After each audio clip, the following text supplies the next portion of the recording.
Close your eyes for a moment and imagine this beneath every street, every forest, every ocean shore you've ever walked.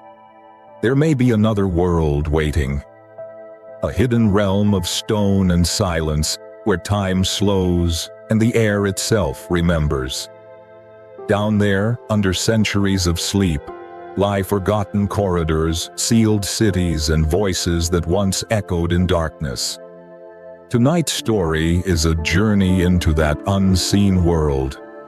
It is not a tale of fear, but of wonder, a soft descent into the heart of the earth, where the quiet of the underground becomes a lullaby for your mind. Some stories begin with thunder. This one begins with silence. A silence so deep you can almost hear the earth breathing. Beneath your feet, beneath the hum of cities and the rhythm of oceans, there lies another world, vast, secret, and ancient. We live on the surface, yet we rarely think of what sleeps below. But if you listen closely sometimes in the stillness of night, you might feel it, the faint whisper rising through stone and soil, as if something long forgotten is trying to speak again.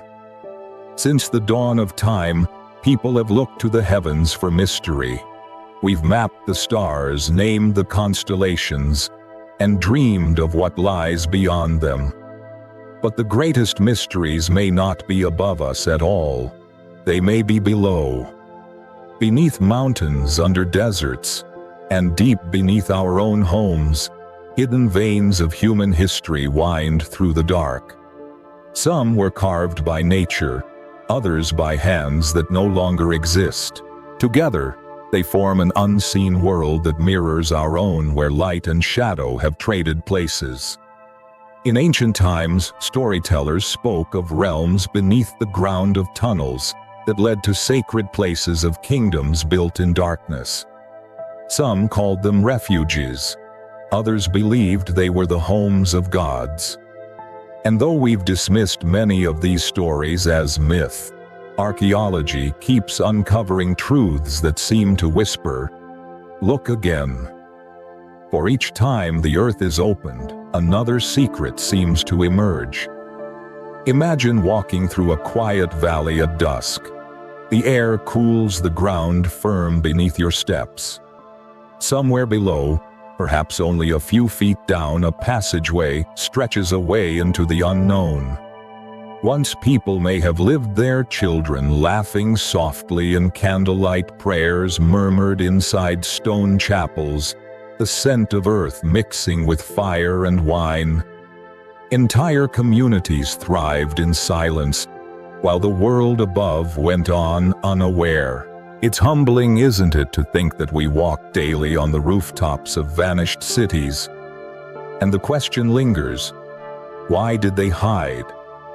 Was it fear, wars, invasions, storms that swept the surface? Or was it faith, a desire to be closer to something sacred, deep in the heart of the world? Maybe it was both. Maybe in every age, humanity has turned to the underground for the same reason, to find safety or meaning when the world above became too loud to bear. Beneath Turkey, in a region called Cappadocia, there lies proof of this ancient instinct. An entire city carved into volcanic rock, hidden from history. Until one day, a man repairing his home knocked down a wall and found not bedrock, but a tunnel. That discovery would change how we think of human endurance and imagination. But that story we will reach soon.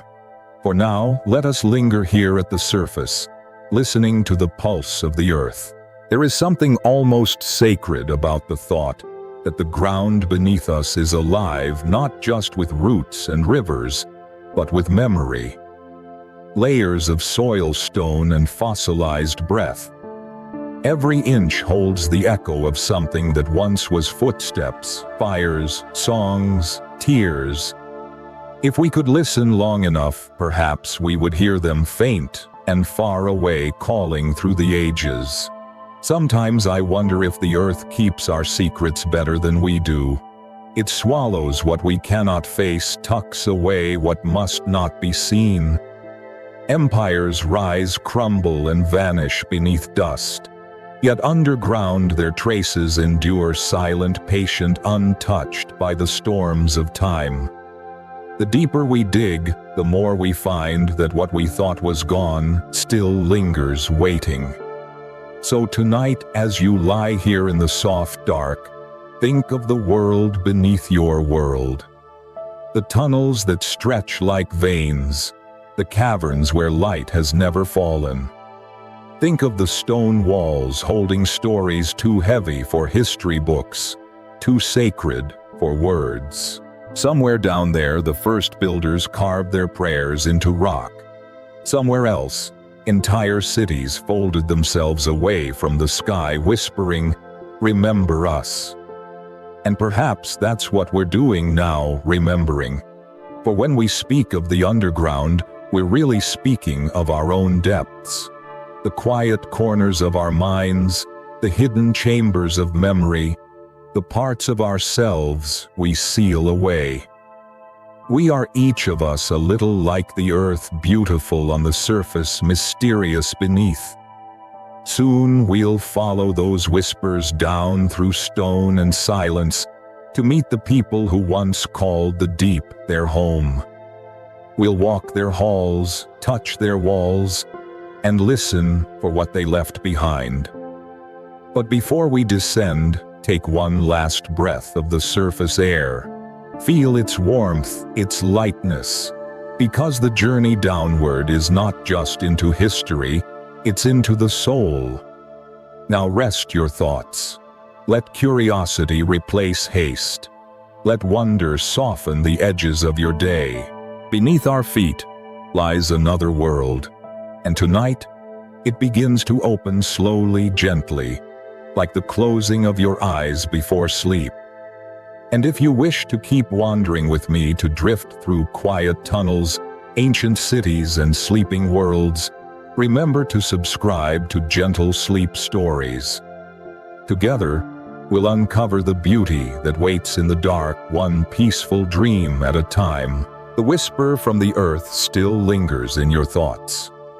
You can almost feel it under your skin, the faint hum of something vast and waiting.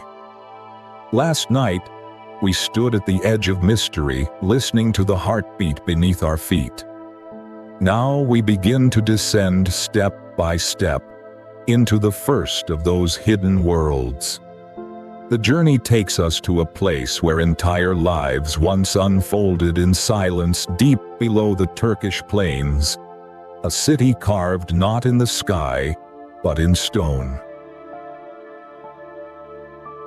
Cappadocia. They call it a landscape of wind and time. Cones of rock rise like candle flames across the valleys, their soft volcanic walls shaped by centuries of wind and rain. From above it looks otherworldly, a dream sculpted by the earth itself. But the real wonder lies below.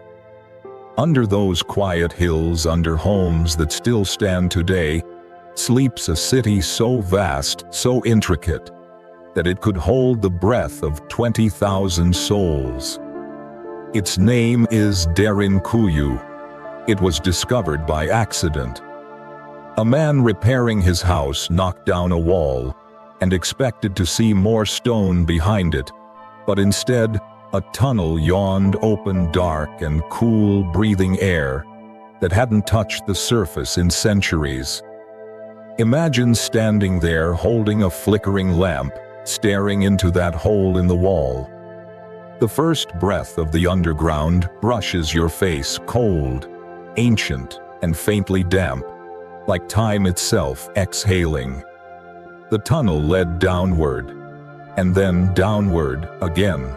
Step by step, hall after hall, the man and later the archaeologists found something no one could have imagined, a complete world buried beneath the soil.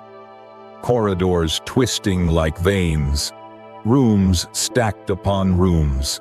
Stone doors that rolled shut with a single push. Wells, cellars, kitchens, wine presses, chapels, all hidden from the sun for hundreds, perhaps thousands of years. Even today, no one truly knows who built it first. Some say it was the Phrygians, others claim early Christians expanded it to escape persecution. But the stones themselves offer no names, no inscriptions, only patience. They wait. Silent, eternal. When you walk through Derinkuyu, you hear things differently. Every sound softens. Your own footsteps turn into whispers. The air feels alive, though it hasn't moved freely for centuries. There's a faint scent of iron, of old fires and minerals of life, pressed deep into rock. The deeper you go, the cooler it gets, until warmth becomes a memory. Light from your lamp flickers against the walls, revealing marks left by hands long gone, tools chipping, carving, dreaming. Archaeologists have counted at least 18 levels stretching almost 300 feet down. Some shafts run so deep that they could rival the height of a modern tower, only inverted into the earth. Ventilation tunnels channel fresh air from above as if the city itself still breathes in sleep. Wells reach clean water. Grain rooms once stored food for years. In every passage, design meets devotion, the work of minds who not only understood survival, but reverence. Why did they go underground? The simplest answer is safety. History tells of invasions, Persians, Byzantines, Mongols. Perhaps Derinkuyu was a refuge where whole families vanished beneath the ground until danger passed. Yet the city's design hints at something more. Chapels carved into rock, crosses etched into walls, symbols of faith hidden in candlelight. This wasn't just a fortress, it was a sanctuary of the soul. Imagine families gathered in one of those stone halls centuries ago. A mother grinding grain while children whisper prayers. A priest lifting his hands toward a low ceiling, blessing bread by the glow of oil lamps. Outside, the world trembles with war and fire. Inside, time stands still. Here in the dark, faith becomes light. And then the silence returns. Generations come and go. The entrances are sealed. Dust and soil reclaim the world above. The city sleeps again undisturbed, while nations rise and fall above its roof. Until that day in the 1960s, when a wall came down and a new story began. When I think of Derinkuyu, I picture the stillness of its corridors, the kind of silence that hums, the kind that feels almost holy. You can walk for hours through those passageways, tracing the cool stone with your fingertips, and feel as though you're touching the memory of humanity itself. These were people who faced fear not by fleeing upward, but by going inward into the ground, into faith, into the heart of endurance. Perhaps that is the lesson Derinkuyu offers us, that sometimes safety is not found in flight, but in stillness. When the world outside rages, we too can retreat into our quiet depths, where patience waits and hope survives in the dark. As you listen, let yourself sink into that silence. Feel the stone walls around you, not heavy but protective, like the earth holding you close. The hum of the outside world fades. Only the echo of footsteps remains fading down the tunnels. Every sound softens until there is only breath, and the faint rhythm of your heart matching the pulse of the city below. There's something strangely comforting in the thought that Even beneath our fear there is space. Space to rest, to rebuild, to wait for light to return. That's what Derinkuyu reminds us, that even the deepest darkness can shelter life. And now, as the last lamp flickers and the tunnels stretch away into silence, we pause here on the edge between mystery and peace. The city sleeps once more, and we leave it as it was found, quiet, patient, breathing softly under the hills of Turkey. If you felt the calm of that hidden world tonight, if its stillness has soothed your thoughts, then I invite you to journey deeper with me. Subscribe to Gentle Sleep Stories, and together we'll continue traveling through the secret places of our world, where history and dreams meet in the hush of the earth. Next time we'll follow a silver river buried beneath a pyramid, where light itself was sealed away for 2,000 years. But for now, let Derinkuyu's peace carry you into rest. The city beneath the stone is waiting, and so is your sleep. The silence of Derinkuyu still lingers like a memory. The cool breath of stone, the weight of centuries pressing softly against your thoughts. You can almost hear the faint echoes of prayers once whispered beneath its arches. But as we rise again toward the surface, the air begins to warm, and the earth beneath our feet hums with another secret. This time it calls us far across the sea, to a land of sunlight and shadow, to Mexico, where beneath the ruins of an ancient city, rivers of silver once flowed in darkness. Teotihuacan. The very word feels like an invocation, ancient, sacred, almost musical. It means the place where gods were born. And as the sun rises over the vast plain of Mexico, the pyramids still gleam in quiet majesty, their stone faces watching centuries pass, like clouds drifting overhead. Yet beneath their solid strength lies a secret the world almost forgot. A network of tunnels where mercury once shimmered like liquid stars in the torchlight, and where humans seeking the divine descended into the earth to speak with gods. The story begins in 2003, when rain fell heavy over the Valley of Mexico. It pounded the dry soil, softening the ground near the Temple of the Feathered Serpent, the most ornate of all the pyramids. And then the earth gave way. A sinkhole opened, revealing darkness below. Local archaeologist Sergio Gomez lowered himself through the narrow gap, expecting perhaps a shallow chamber. But what he found instead was the beginning of a passageway sealed for 2,000 years. Imagine the air in that moment, thick, still, untouched since the time of ancient priests. His lamp flickered against walls lined with volcanic rock, each stone fitted by hands long gone. The passage continued deeper, straight beneath the heart of the temple. With every step, dust rose like ghosts, and the silence grew heavier, as though the earth itself was holding its breath.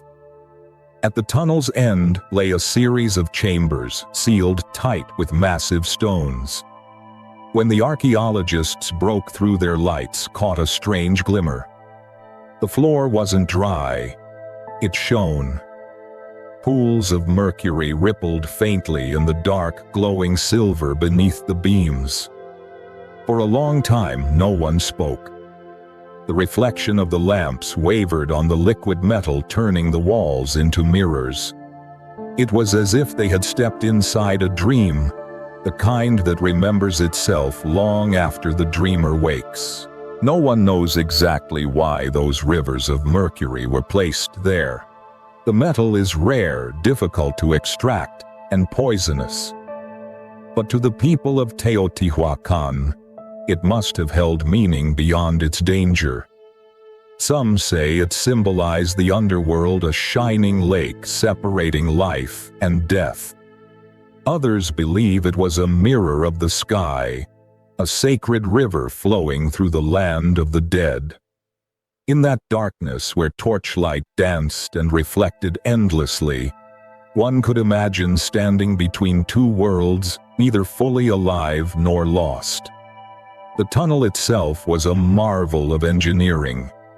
Its walls were coated with powdered pyrite and hematite minerals that sparkle like gold and red fire when struck by light.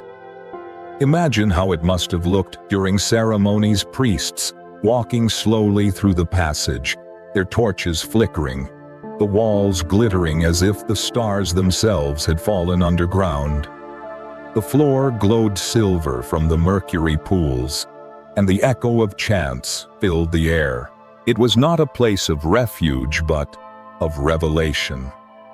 Archaeologists also found thousands of offerings sealed within the chambers, jade figurines, seashells carried from distant shores, carved obsidian masks, and tiny spheres coated in reflective minerals. Perhaps these orbs represented planets suspended in darkness to mirror the heavens above. Everything about this place suggests devotion not to war or power, but to mystery, to the invisible order of the cosmos. What strikes the soul most deeply about Teotihuacan is its silence.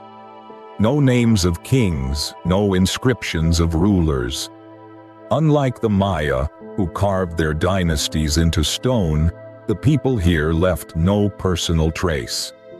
It is as though the city itself was the god and its builders mere vessels of a larger will.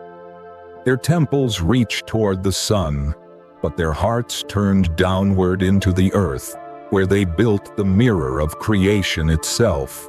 When I imagine standing inside that tunnel, I think of how sound must move there, slow, gentle, almost tender. Every whisper folding back on itself, every footstep echoing like rain on distant metal. In such a place, time blurs. The boundary between then and now dissolves, and you can feel what they must have felt, that sacred stillness, when a person stands between worlds. Teotihuacan's tunnels were later sealed deliberately and completely. Massive stones blocked the entrances, as though the people wished to preserve something too powerful for later eyes. For 2 millennia, the mercury slept beneath the temple while the city above crumbled forgotten. The sun rose and set on ruins that hid their greatest secret in silence. Only now have we begun to listen again. Perhaps this is what connects Teotihuacan with Derinkuyu, with Chavin, and with all the hidden places of the world. In every culture, humans have gone underground, not merely to hide, but to remember to carve their faith into the bones of the earth. The underground becomes a mirror of our inner life, where light meets darkness, and mystery takes shape. If you close your eyes, you might see it, the reflection of torches on silver shadows moving across glittering walls, the murmur of prayers dissolving into the hum of the earth. The air is heavy, sacred. You are standing where gods were once born, not in the sky, but beneath it. As you drift toward sleep, imagine walking slowly back through that tunnel. The mercury's glow fades behind you. The ground feels soft beneath your steps. The light of dawn waits somewhere above, warm and forgiving. When you finally reach the surface, the world feels larger, deeper, because you now know what lies beneath. And if you wish to keep wandering with me into these gentle mysteries carved beneath our world, I invite you to subscribe to Gentle Sleep Stories. Together, we'll continue tracing the silver veins of history, quietly, peacefully, one dream at a time. The silver glow beneath the pyramid fades from your mind like the last shimmer of moonlight on water. You can still see it when you close your eyes, the mirrored river of Mercury, the echo of ancient chants drifting through the tunnels of Teotihuacan.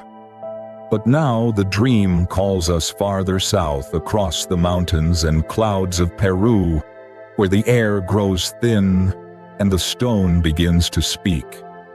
There, hidden beneath temples older than the Inca, lies a labyrinth not meant to protect bodies but to awaken souls. In the heart of the Peruvian Andes, where the mountains meet the mist, lies a place the ancients called Chavin de Huantar. From the outside it appears quiet, an old ceremonial complex of weathered stone walls and terraces resting between rivers. But beneath its surface the ground opens into a world of echoes. Down there in the cool breath of the mountain lies a network of tunnels unlike any other. They are not vast cities or hidden tombs, but something stranger, chambers carved to transform the human mind.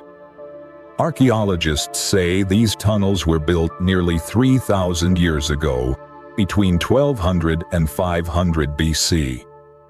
Long before the rise of the Inca people journeyed for days through the mountains to reach this sacred place. They came not to conquer, but to change, to step beyond the limits of their senses. For Chavin was not a temple of sight or of sound alone. It was an instrument, a living machine made of stone, water, and darkness, designed to alter the rhythm of the soul. Imagine descending one of its narrow passageways. The light fades behind you until only the dim glow of a torch remains. The walls press close, carved smooth from granite. The air cools. Somewhere beneath your feet, a hidden canal carries rushing water, its thunder rumbling through the rock like a beating heart. Every step echoes back at you in strange, bending tones. You can't tell where the sound comes from, whether it's ahead, behind, or within. Then, from somewhere unseen, a conch shell trumpet blares. Its call is deep, ancient, almost alive. The sound bounces from wall to wall, folding upon itself, until it becomes a growl, a roar, half animal, half god. The builders of Chavin knew exactly what they were doing. They shaped their stone galleries to bend sound, to magnify it, to make the invisible world speak. Imagine being a pilgrim there centuries ago. You would have arrived after a long journey through mountains and mist, carrying offerings of food or feathers, perhaps a piece of gold. The priests would have led you down into the labyrinth where no daylight entered. They might have placed the conch to their lips, letting its voice fill the darkness. The roar would come not from them, but from the stone itself, as if the mountain had awakened. At the center of the tunnels stands the lanzon, a monolithic pillar of granite carved with the image of a fanged deity, the god of Chavin. Its eyes are wide, its mouth open in a snarl that seems to shift shape as shadows flicker across it. To reach the lanzon, one must twist and turn through corridors designed to disorient, to erase direction and time. By the time a pilgrim arrived before the god, they were no longer entirely themselves. The darkness, the sound, the pulse of the water, all had worked together to dissolve the world they knew. This was no ordinary worship. It was transformation. The priests of Chavin understood something profound about human perception, that to meet the divine one must first lose the boundaries of the self. Light and sound, water and stone, these were their tools. The underground was not a place of refuge or secrecy. It was a space between worlds, a threshold where human voices merged with the voice of the earth. When modern researchers played reconstructed conch trumpets inside those tunnels, they were astonished. The sound was overwhelming. The walls themselves seemed to sing back, vibrating at frequencies that made the body tremble. The noise became a physical force, a storm contained within stone. For a moment, standing there, they felt what the ancients must have felt: awe, fear, and surrender all at once. I imagine the pilgrims leaving those tunnels, climbing back into daylight after the ceremony. Their eyes would have blinked against the sun, their hearts still echoing with the thunder below. To them, the mountain would no longer look like stone, but like something alive, a breathing, speaking being. And perhaps that was the point. The world, once ordinary, had become sacred. Shavin's tunnels remind us that not all mysteries of the underground are meant to be solved. Some are meant to be felt. When we think of caves and chambers, we often picture cold darkness, a place of hiding. But here in the high Andes, the darkness was radiant. It was not the absence of light, but the womb of it, the space where new sight was born. Even now, when you listen closely, the earth seems to hum in the same low tones. The wind through the mountains, the rumble of rivers beneath stone, it's as though the planet still remembers that ancient language. Maybe that's what the builders of Shavin wanted us to hear, that creation never stopped speaking. We simply forgot how to listen. There's something comforting about that thought, because the tunnels of Shavin, for all their strangeness, are not so different from the quiet places inside ourselves, the spaces we enter when we pray, dream, or drift toward sleep. The walls that echo are our thoughts. The distant water is the current of our heart. And somewhere deep within that labyrinth, we too can meet our own silent God. So, as you rest now, imagine that you are there. You walk slowly through stone corridors, feeling the cool breath of the earth on your skin. The trumpet's voice fades into the rhythm of your pulse. Water rushes beneath you, steady and calm. You reach the heart of the labyrinth, where a single pillar waits, half shadow, half light. You place your hand on its surface, and the vibration of the world hums softly through your fingers. Stay there for a while. Breathe. Listen. The mountain speaks in whispers. The earth is alive, and it remembers you. And when you open your eyes again, the night around you will feel different, gentler, deeper, alive, with invisible song. Tomorrow we'll follow those echoes into another story, where myths of entire hidden kingdoms wait beyond the edges of the known world. But for now, let Shavin's voice guide you into quiet dreams. The gods are still whispering in the dark. The echoes of Shavin still linger, low, rhythmic, like the pulse of a heart buried within the mountains. You can almost feel it beneath your fingertips, the hum of stone alive with memory. But as the sound fades, a new whisper rises, one that stretches across continents and centuries. It is not a sound of water or wind, but of legend. A story of hidden realms said to lie deep within the earth, where ancient wisdom and eternal light dwell untouched. And so we follow that whisper, descending once more, not into tunnels of stone this time, but into the mythic corridors of the human imagination. Every culture has its dream of paradise. Some imagine it in the heavens, a world of light above the clouds. But others, perhaps the oldest among us, speak of paradise below. A kingdom not of air and sky, but of earth and silence.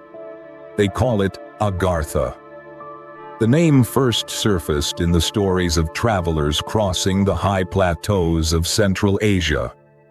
Among them was a Polish explorer, Ferdynand Ossendowski, who wandered through Mongolia in the early 1900s. In the smoke-filled tents of Buddhist monks, he heard the tale of a hidden realm deep beneath the mountains. A vast subterranean kingdom ruled by the king of the world, where knowledge from forgotten ages was preserved in peace. The monks spoke in hushed tones, as if afraid the mountain itself might overhear. They said Agartha was not a place one could simply find. It revealed itself only to those who were ready. Hidden entrances were said to exist in deserts, forests, and frozen peaks. Inside, vast halls glowed with a light that never dimmed, a radiance not of flame, but of some secret power. Rivers of crystal flowed beneath bridges carved from living stone. And in that stillness, wise beings, guardians of ancient truth, watched over the surface world, guiding it subtly from afar. It's easy to dismiss such tales as myth. Yet when you listen closely, something about them feels familiar. The same dream appears again and again, under different names.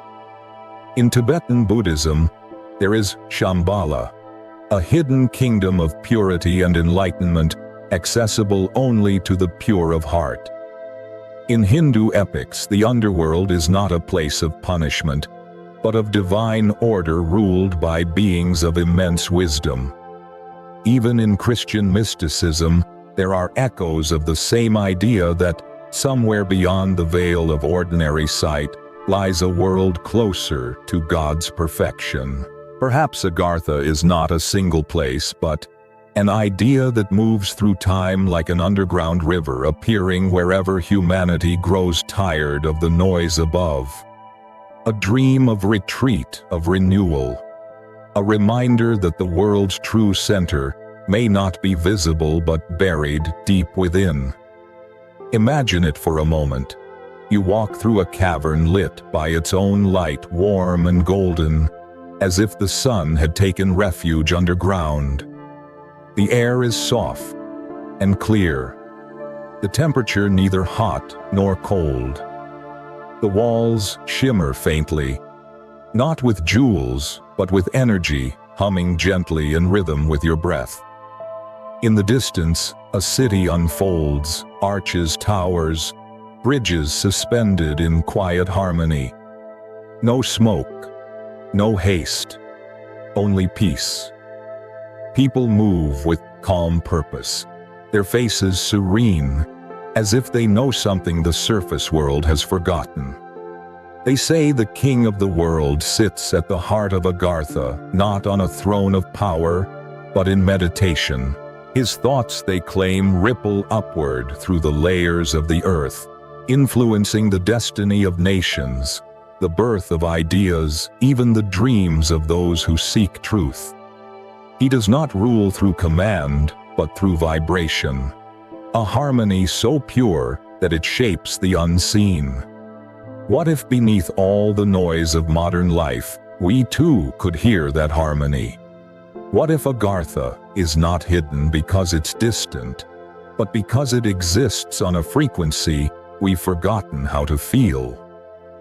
Across the globe, legends echo this longing for an inner world of light. The Hopi people speak of their ancestors emerging from an underworld after a great flood. The Norse told of dwarven kingdoms beneath mountains filled with wisdom and craft. The Celts imagined the hollow hills where time stood still and the air shimmered with eternal spring. Everywhere the same story repeats: the world below mirrors the soul above. Maybe humanity keeps dreaming of Agartha because it represents something we've always known, that deep down within the layers of our own being, there exists a realm untouched by pain, untouched by time. The ancients may have carved it into myth, because they could not describe it any other way. There's a quiet beauty in that thought. The earth, instead of being a prison of stone, becomes a sanctuary of spirit. The deeper you go, the more peaceful it becomes. And perhaps that is true not only of the planet, but of ourselves. We build walls, we dig through darkness, we descend into the heart of our fears, and there, in the deepest place, we find light waiting. I like to think that Agartha lives in that space between faith and silence. It's the world we glimpse when we close our eyes and breathe slowly, the one that appears in the calm after tears, or in the stillness of prayer. A world that reminds us that wisdom is not noise but listening. When Ossendowski returned from his travels, people called his story impossible. But perhaps that's because he spoke of a truth that cannot be proven by maps. Agartha's doors are not marked on any atlas. They open maybe when we remember what it means to be still. So tonight, as you rest, imagine the earth not as a solid mass, but as a gentle cradle, layer upon layer of life and history, embracing us all. Somewhere down there in the soft glow of forgotten halls, the king of the world still meditates, patient and kind, sending quiet thoughts toward the surface like waves of peace rising through stone. Listen closely. Perhaps you can feel it too, the hum beneath the silence, the pulse beneath your heartbeat. That's where the story of Agartha truly lives, not in geography, but in the unseen landscapes of the soul. And as you drift toward sleep, let the thought comfort you. Beneath every chaos there is order. Beneath every fear, calm. Beneath every world, another one waiting in light. Tomorrow we'll follow this current deeper still, tracing how the same dream of hidden worlds appears across oceans and ages. But for now, rest easy. The gates of Agartha are open, and peace flows gently through the dark. The vision of Agartha still shimmers in your mind, the golden halls, the rivers of light, the gentle hum that seem to echo from the core of the world. As the dream fades, it leaves behind a question that humankind has whispered for ages. Why do so many different peoples living oceans apart tell the same story of worlds below the earth? It's as if the planet itself carries one shared memory, passed from tribe to temple, from mountain to desert. Tonight, we follow that memory not through a single tunnel, but through the invisible thread that links every ancient voice together. If you close your eyes, you can almost hear it, the slow breathing of the planet beneath you. A faint vibration, like a lullaby too deep for words. Long before maps and machines, humans believed the earth was alive. They saw it not as a collection of rocks and rivers, but as a great being, ancient, wise, and kind. Every rumble of thunder, every crack of the ground was its voice. And for thousands of years, people listened. From the frozen north to the burning equator, civilizations that never knew one another, all told the same story in different tongues.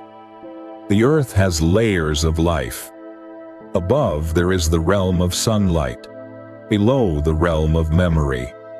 Each layer mirrors the other like reflections in still water. The people of Asia called it Agartha or Shambhala. The native nations of the Americas spoke of the underworlds and the emergence into light. In Africa, tribes told of serpent kingdoms beneath the sands. In Europe, legends whispered of hollow hills and sleeping kings waiting to rise again.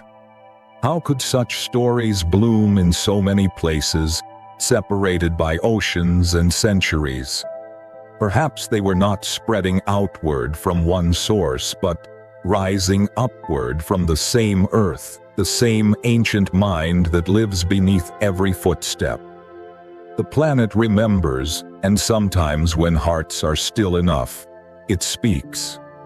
There's something beautiful in imagining humanity not as a species standing on the earth, but as one that grew from it.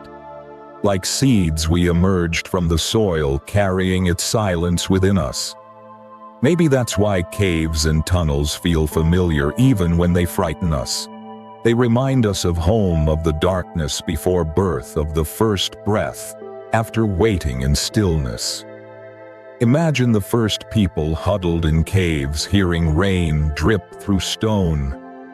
They didn't yet have words for thunder or echoes, but they felt that pulse, that rhythm beneath their skin. They must have sensed what we forget now, that everything is connected.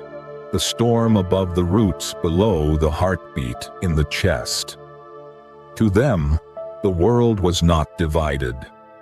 The sky, the earth, and the underworld were all part of one living song. That unity echoes through myth after myth. In Greece, Orpheus descended into the underworld not to defy death, but to sing, to remind the shadows of life. In the Hopi tradition, humans climbed from the lower world into this one through a small opening in the ground, guided by spirits of light. In ancient Egypt, the sun itself was believed to travel underground every night, journeying through darkness to be reborn at dawn. Different names, different rituals, but the same truth beating at their center. Descent leads to renewal. Darkness leads to dawn. Even science in its quiet way has begun to uncover how literal that truth may be. Beneath the crust we walk upon lies a vast, unseen world. Rivers of molten rock, caverns large enough to swallow mountains. Entire ecosystems thriving without sunlight. Bacteria feed on minerals instead of air.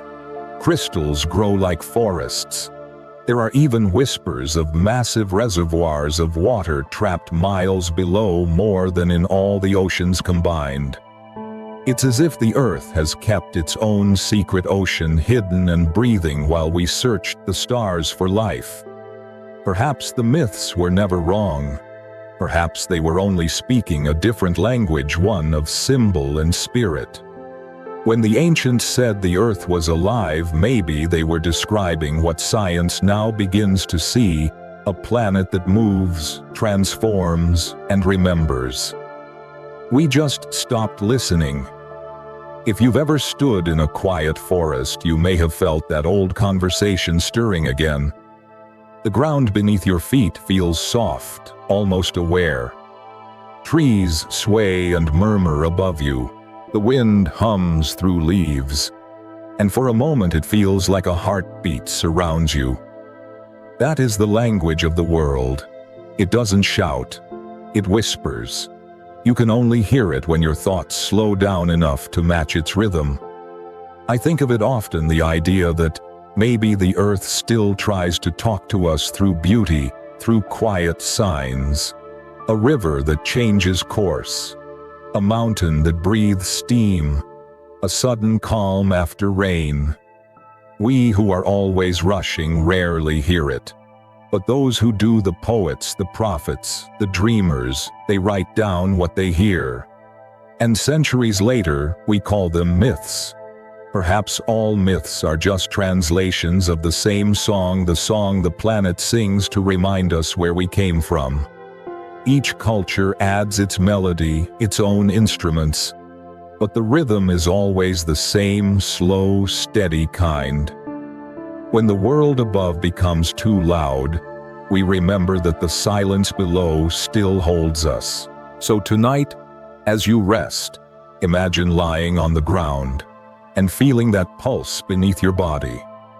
It's steady, patient, older than time. It doesn't need words to comfort you. It simply is. You are safe because you belong here. You are part of the same breath that moves through mountains and oceans, through roots and stone. The old ones believed that to live in harmony one had to speak back, to thank the earth, to sing to it, to walk gently upon it. Maybe we have forgotten the words, but the feeling remains. Every act of kindness, every moment of stillness is a way of speaking back.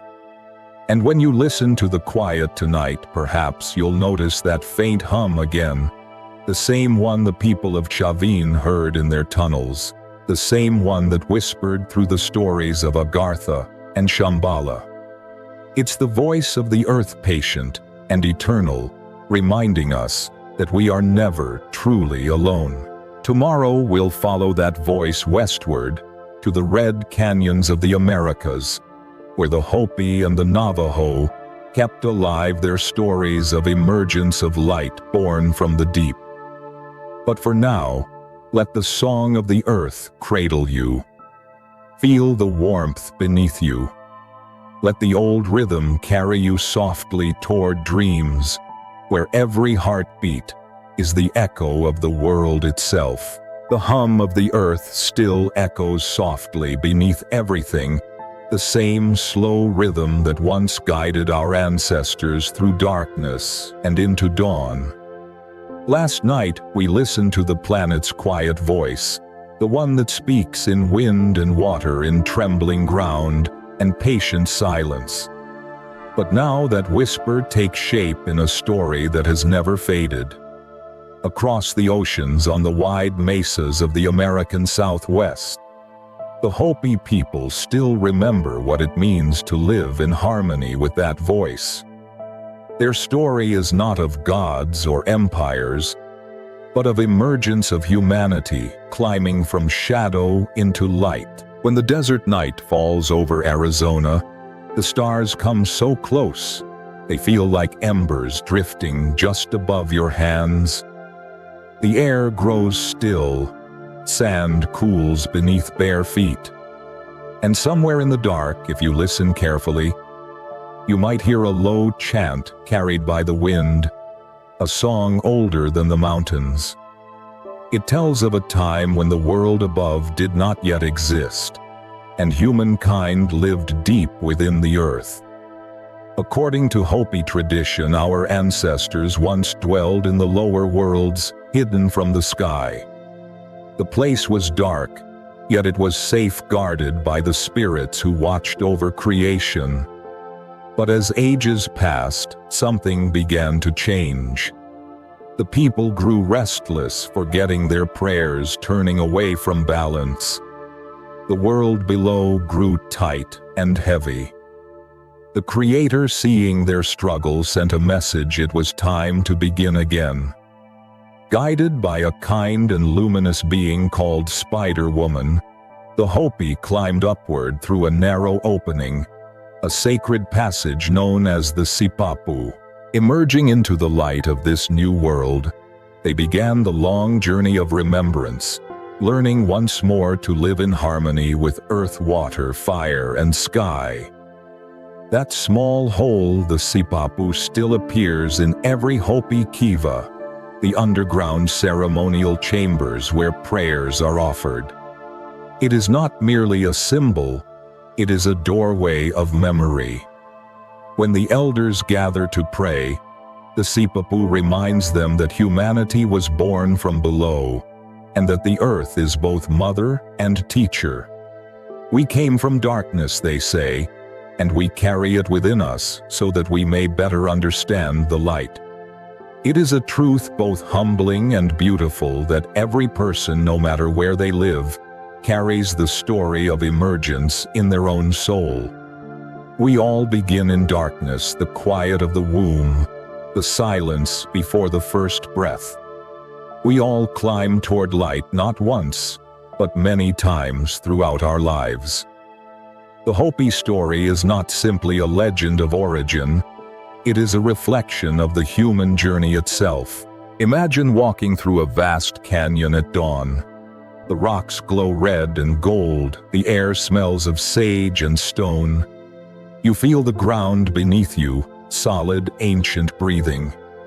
The path winds upward through cliffs shaped by wind and water. As you climb, the horizon begins to open, and sunlight spills into the world. In that moment, you understand something the Hopi have always known, that the path from darkness to light is not a single event, but a way of living. The Hopi say we are now in the fourth world. 3 worlds came before, each destroyed, when humanity forgot its sacred balance. Floods, fires, and ice swept the earth clean, but always a small number survived by following the Creator's guidance through the underworld until the earth was ready again.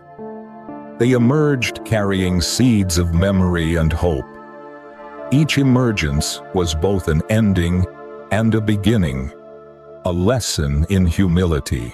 To live well, the Hopi teach, is to walk softly, to remember where we came from, and to honor the quiet strength of the earth that holds us. In their ceremonies, dancers move in circles that mirror the cycles of time. The sound of drums echoes the heartbeat of the world. Feathers and cornmeal are offered to the wind. Every gesture, every rhythm, is a prayer of gratitude for creation itself.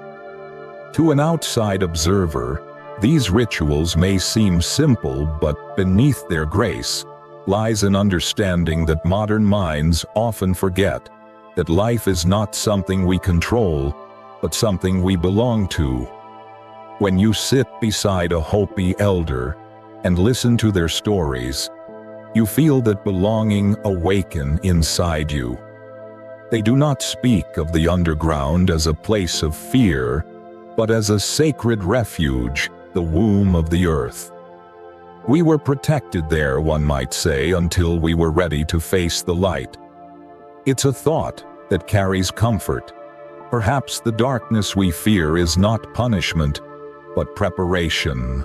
Perhaps every descent we endure in life, every loss, every silence, every shadow, is another sipapu, another passage leading us closer to understanding. There's something tender about this belief. It suggests that the earth has always been patient with us, even when we forget her ways. She shelters us in her depths during times of storm, then opens her arms again when we are ready to return. Beneath our feet, the Hopi say the earlier worlds still exist, sealed, but not gone, reminders that every ending contains the seed of another beginning. I often wonder what it must have felt like for those first people to crawl out of the earth blinking against the brightness of the sun. Their eyes would have watered, their hands coated in dust and hope. Around them stretched a world new and fragile, waiting to be tended. Perhaps they stood in silence for a while, unsure if the Creator's promise was real. And then someone took a step forward, one small, trembling step into light. From that moment on, every sunrise has carried their courage within it. The Hopi word for peace, kwakwa, also means gratitude. To be thankful, they believe, is the foundation of harmony. Every prayer begins and ends with it. Gratitude for the soil, for the rain, for the sun that rises even after the darkest night. It is a lesson the modern world, with all its noise, still needs to hear. So tonight, as you rest, imagine that same emergence within yourself. Picture a small opening somewhere deep inside, where light begins to seep through the walls of worry and doubt. You crawl toward it slowly, breathing gently. The ground beneath you feels warm, alive. And when you finally reach the opening, the first thing you see is light, soft, golden, forgiving. You step through and the whole world exhales. That is the gift of the Hopi story. It reminds us that no matter how dark things become, the way upward is always there. We carry it within us just as the earth carries the memory of creation.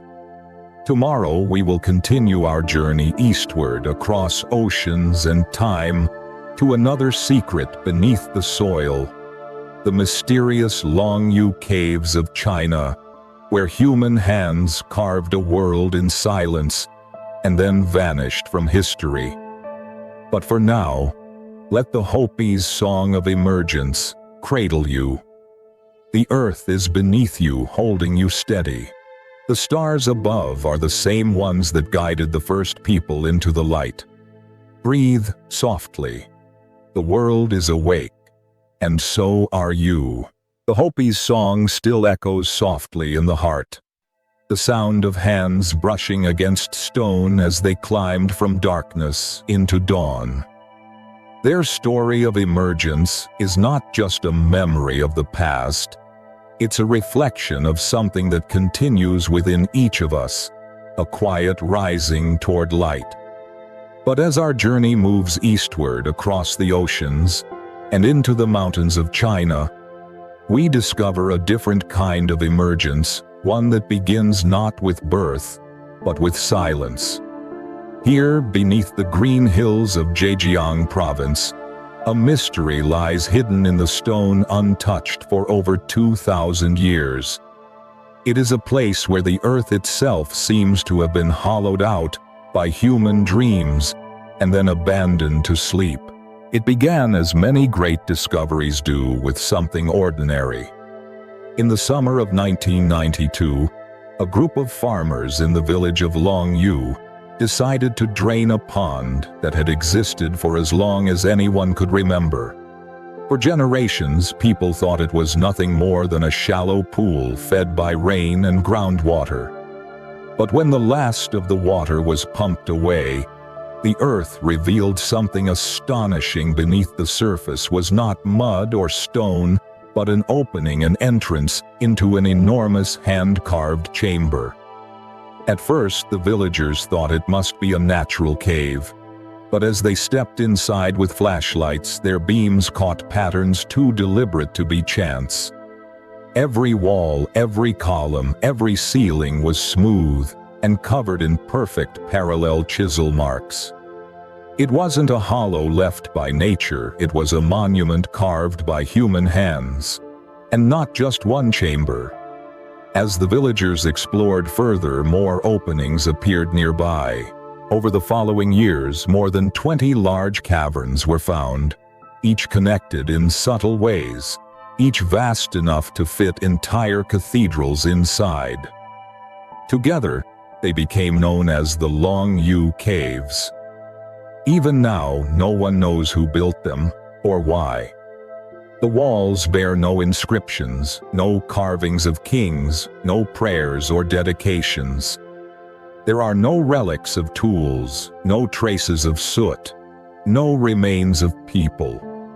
It is as if an entire civilization had come, carved the stone with a precision far beyond its time, and then erased itself completely from memory. Standing inside one of the Longyu caves, you feel a strange mixture of awe and calm. The space is immense, ceilings rising nearly 100 feet high, the walls echoing softly with every breath. Light falls gently from the entrance, touching the chisel marks that line every surface like waves frozen in motion. The patterns are hypnotic, carved with such perfect rhythm that they seem to pulse beneath the light. Some say the marks resemble the strokes of a painter's brush, as if the builders were not only engineers, but artists shaping a symphony in stone.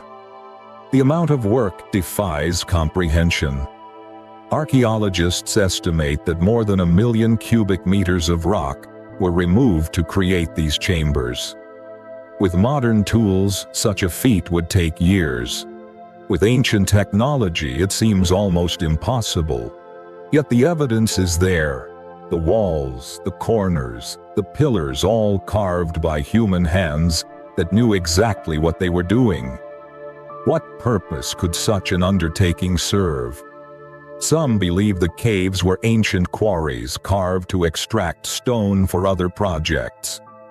But if that were true, why the care, the symmetry, the beauty? Others suggest they were tombs or palaces, but no trace of burials or artifacts has ever been found.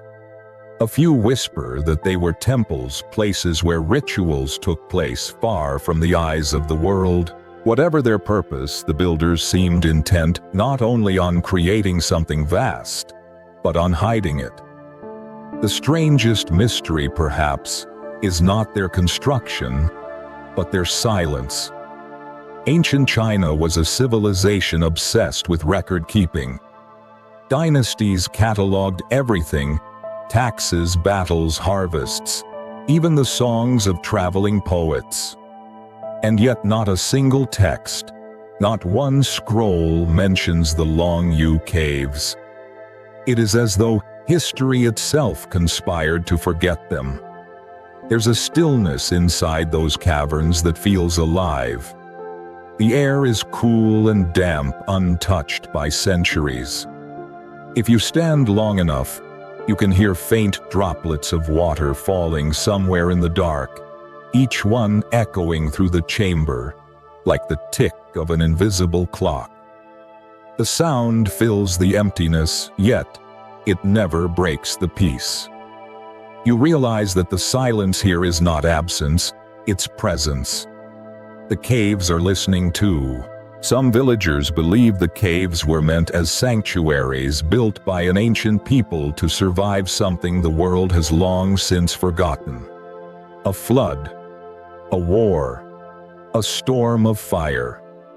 Others say they were built for the gods to house their slumber beneath the mountains. And then there are those who think the caves were simply an act of devotion, an offering of beauty carved into the bones of the earth, where only the planet itself could see. I sometimes wonder if that's what the builders wanted, not to be remembered, but to create something that could rest forever in peace. There's humility in that idea, a quiet nobility that speaks through the stone. The walls of Longyu are not monuments to power. They are meditations in rock, as if the hands that shaped them sought to speak with the earth rather than dominate it. When the lights go out inside the caves, darkness takes on a texture of its own. You can feel it wrapping around you like velvet, soft and endless. Your heartbeat slows to match the rhythm of the place. Time loosens. For a moment you forget the centuries that separate you from the people who built this sanctuary. You and they share the same breath, the same awe. You understand what they must have felt, the wish to leave behind something that endures, something that whispers long after voices fade. Outside, the hills of Zhejiang roll quietly under the sky. Farmers plant rice. Children play beside the ponds, unaware that beneath their feet lies a network of chambers that could hold 1,000 dreams. The earth guards its secrets well, and perhaps that is as it should be. Not every mystery exists to be solved. Some are meant to remind us of wonder. So as you rest tonight, imagine yourself standing inside one of those vast caverns. The air is cool. The light fades until all that remains is the glow of your imagination tracing the walls.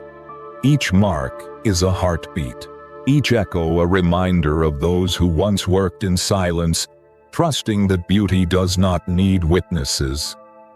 Let the stillness of Longyu wash over you. Feel its calm seep into your thoughts, smoothing every worry, quieting every noise.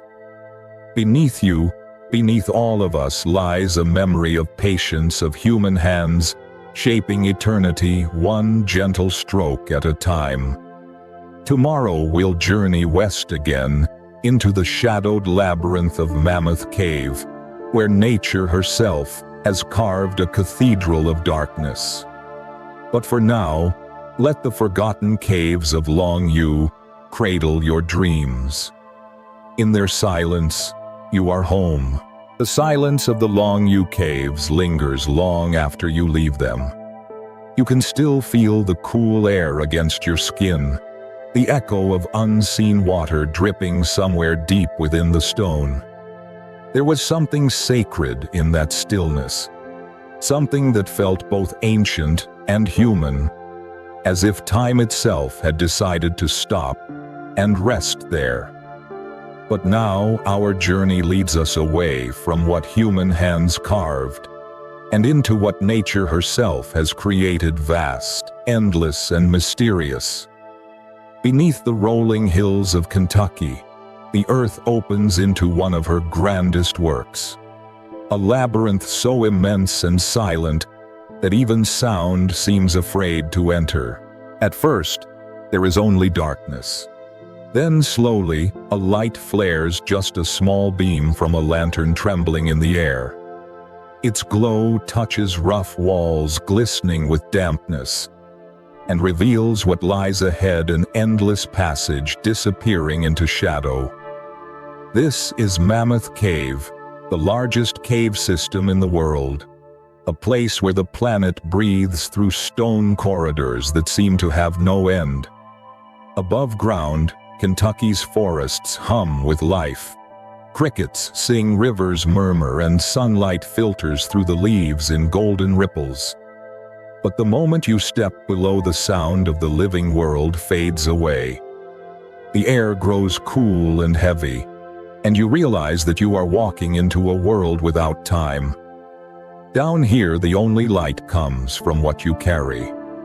The walls stretch and twist, opening into vast chambers large enough to hold cathedrals, and narrowing again into passages no wider than a whisper. The deeper you go, the more the world above seems like a dream you once had. The cave becomes everything: its breath, its silence, its heartbeat pulsing through the stone. It's said that Mammoth Cave stretches for more than 400 miles. And yet even that number feels small compared to the feeling of infinity it gives. Every year, explorers map new tunnels, only to find that each leads to another and another, as if the earth were weaving an eternal maze beneath its own skin. Thousands of years ago, the first humans who entered these tunnels came with fire. They left behind torches made of reeds, still blackened, still smelling faintly of smoke. They carved their stories into the walls, drew animals, and left traces of rituals now lost to memory. Some of their tools remain preserved in the dry air, as if waiting for someone to remember the prayers once whispered in these depths. Later came miners searching for saltpeter to make gunpowder.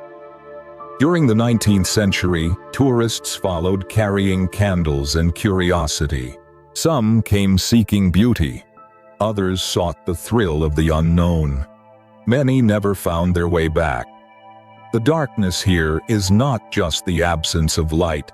It is a living thing, a silence that breathes and moves.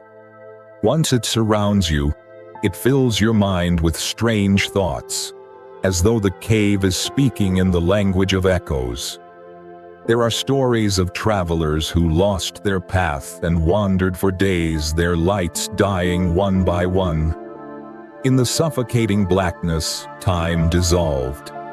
Some swore they heard voices calling their names, though no one was there. Others felt cold air brush past their faces, as if something unseen was moving beside them. Even the bravest explorers admitted that Mammoth Cave had a presence, a soul carved by water and patience. Perhaps it's because this cave was not built by hands or faith, but by time itself. Millions of years ago, underground rivers began eating through limestone, slowly carving these passages drop by drop, century by century. Water, more patient than any human, shaped this endless cathedral. It flowed in silence, creating chambers that echoed like heartbeats. Arches that rose higher than churches, and walls so smooth They reflected the flicker of a flame like a mirror. Standing inside one of those vast rooms, you feel small, but not afraid. The space humbles you in a way that feels gentle. The ceiling disappears into shadow, and every sound, your breath, your footsteps, returns to you, softer, slower, as though the cave is trying to calm your heart. You begin to understand why so many who came here wrote of its beauty in whispers. The deeper you go, the more you feel that you are walking, not through stone but through memory. Memory of water, of darkness, of creation itself. And yet, there is another side to Mammoth Cave, one that tells a quieter story about courage and devotion. In the 1800s, a guide named Stephen Bishop, once enslaved, became one of the first people to truly explore its depths. By the light of a single lantern, he mapped miles of passageways that no one else dared to enter. His maps were so precise that they guided explorers for decades after his death. Today, his name is still spoken in reverence, etched into the history of the cave. Even the earth, it seems, remembers those who walk with humility. There are places in Mammoth Cave where the air turns cold and dry, untouched for centuries. In those hidden chambers, ancient remains rest, undisturbed mummies preserved by the stillness, their faces serene as if sleeping. You look at them and realize that even death in this place is gentle. The cave holds everything: life, silence, remembrance, and never lets it decay. Some say the cave sings. On certain nights when the wind outside shifts just right, a soft hum travels through the tunnels like a long exhale. Scientists call it air pressure. Poets call it the voice of the earth. But if you stand in the dark, eyes closed, you'll feel it deep in your bones. It sounds almost like a lullaby. As you listen, it becomes clear that Mammoth Cave is not a place of fear, but of acceptance. It teaches that the earth does not rush. It creates, destroys, and rebuilds all in silence. It reminds us that even the deepest darkness can be full of beauty if we bring light within it. So tonight, as you drift toward sleep, imagine walking through that vast, quiet labyrinth. The lantern in your hand flickers softly, its glow warm against the cool air. Around you, the walls breathe. Far away, water drips in an endless rhythm, marking time that no clock can measure. You take a step, then another. The ground beneath you is solid, ancient, kind. In the distance, a gentle wind sighs through the passage, a sound so soft it feels like the earth itself whispering goodnight. You walk until the lantern fades, and all that remains is peace.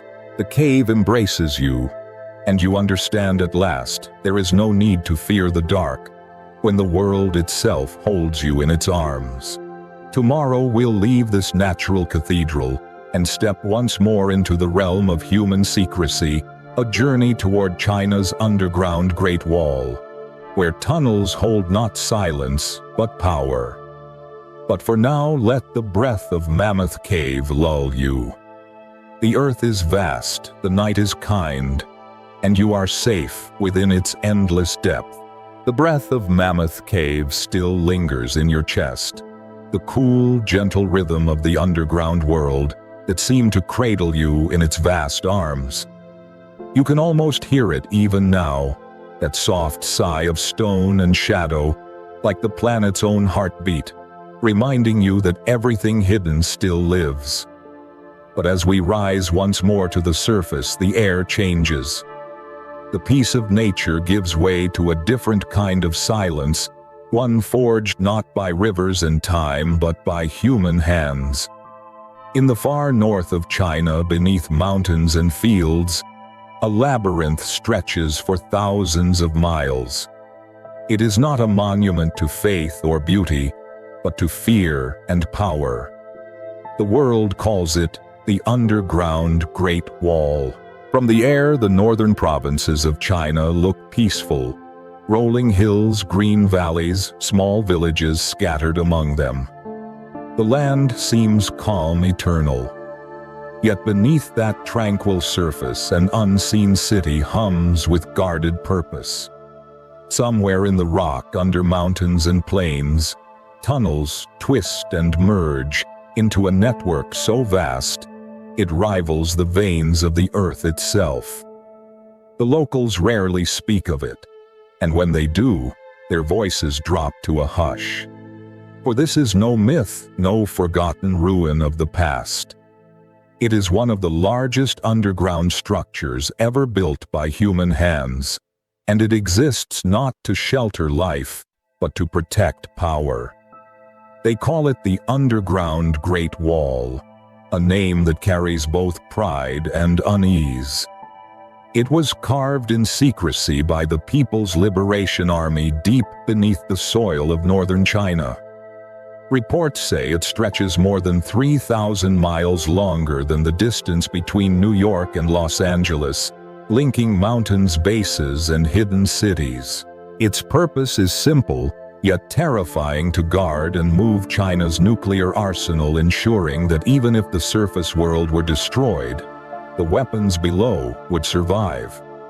No official map reveals its full extent. Only fragments of information have escaped satellite images, showing entrances disguised as hillsides, glimpses of armored trains vanishing into the earth, whispers from engineers who once worked on its hidden corridors. They tell of vast chambers, large enough to hold missile launchers, dormitories for soldiers, tunnels reinforced with steel and concrete stretching endlessly into shadow. Everything underground, everything unseen. It began during the Cold War, when fear hung heavy over the world like a second sky. Nations built fortresses beneath their feet, shelters, command posts, bunkers meant to survive the unthinkable. But China's leaders wanted more than survival. They wanted invisibility. If their enemies could see nothing, they could not strike. So they built downward carving through mountains and stone, creating a maze where machines of destruction could sleep undisturbed. The deeper they dug, the safer they felt. Standing on the surface today, it is impossible to imagine the world beneath. Villages rest quietly over it. Farmers plow fields that hide silos below. Children play in parks that sit atop tunnels carrying missiles the world will never see. It is a strange thought that beneath laughter and sunlight, the tools of annihilation wait in silence, patient as stone. Yet for all its secrecy, the underground Great Wall is not just a story of power. It is also a reflection of fear, the same fear that once drove the people of Derinkuyu underground, that filled the tunnels of Teotihuacan with liquid silver, that shaped the labyrinth of Chavin to echo the voice of gods. Throughout history, humankind has turned to the earth for refuge. But here, the refuge is reversed. Instead of hiding from destruction, the tunnels prepare for it. You can almost imagine the sound of it, a low mechanical hum, deep in the earth air circulating through miles of concrete corridors, footsteps of soldiers echoing softly against steel. It is not the gentle breath of Mammoth Cave, but something colder, more controlled. The underground has always been a mirror of the human soul. Where ancient builders carved sanctuaries, modern engineers carve strongholds. The materials change, but the impulse remains the same, to hide what matters most beneath the ground. Perhaps that is why the underground Great Wall is both awe-inspiring and heartbreaking. Its construction demanded decades of labor and immense human will. Mountains were split open. Rivers diverted rock tunneled by machines that roared day and night. Engineers risked their lives to shape this unseen realm. And yet when it was done, there was no celebration. No songs, no ceremonies, just silence. A silence as heavy as the earth itself. The irony is that even in building for war, there is something deeply human about this need to endure. Beneath the politics and secrecy, there lies the same desire that shaped every underground city and temple we visited on our journey, the longing to survive.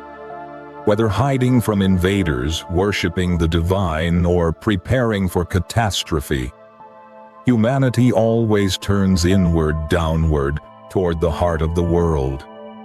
Still, there is a chill that lingers when you think of these tunnels. Not because of what they contain, but because of what they represent. Once we looked to the underground for protection and rebirth.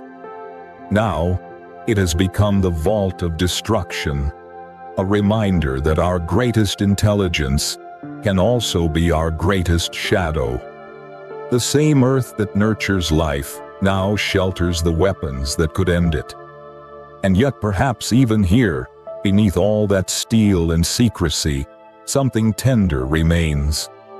The planet is patient.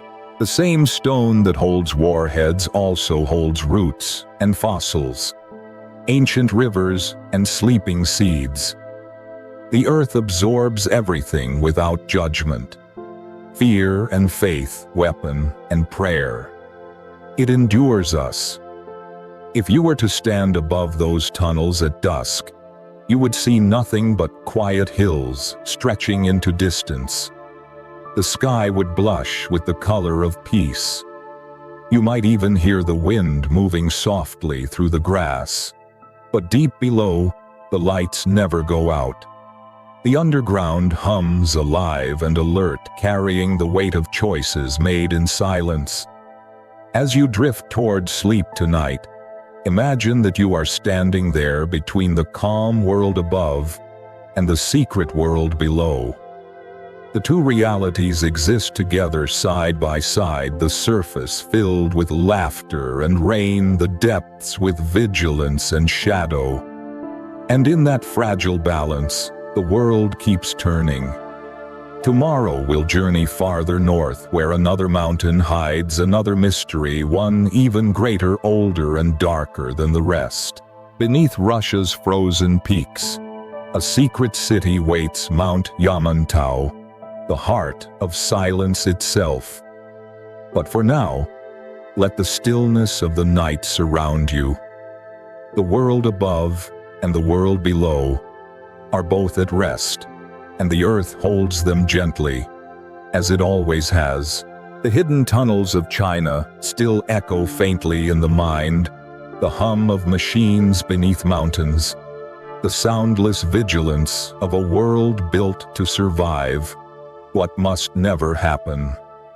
Those miles of buried corridors, guarded and secret, were carved by human hands in the name of protection, yet they remind us how easily fear can turn the earth into a vault for shadows.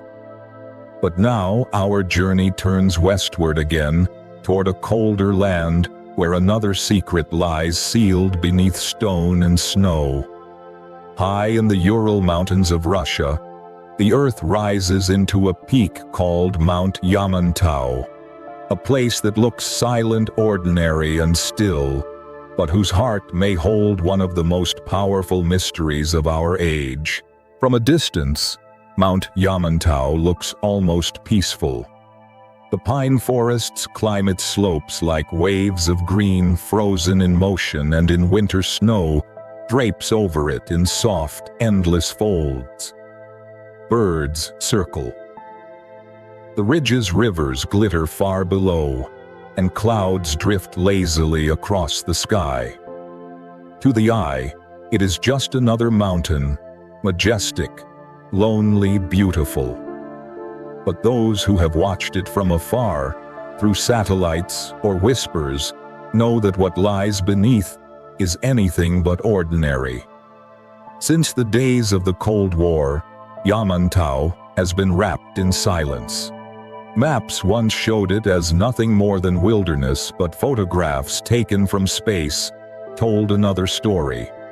Railroads leading straight into the mountain, massive construction sites, hidden by forests, whole towns built seemingly overnight, and then closed to outsiders. When journalists asked Russian officials what was happening there, the answers shifted like smoke. Some said it was a mining project. Others claimed it was a food storage facility or a warehouse for national treasures. Yet none of these explanations matched the scale of what could be seen. Rail lines do not vanish into mines, and food depots do not require entire cities beneath a mountain. To this day, Mount Yamantau remains one of the most secretive places on Earth.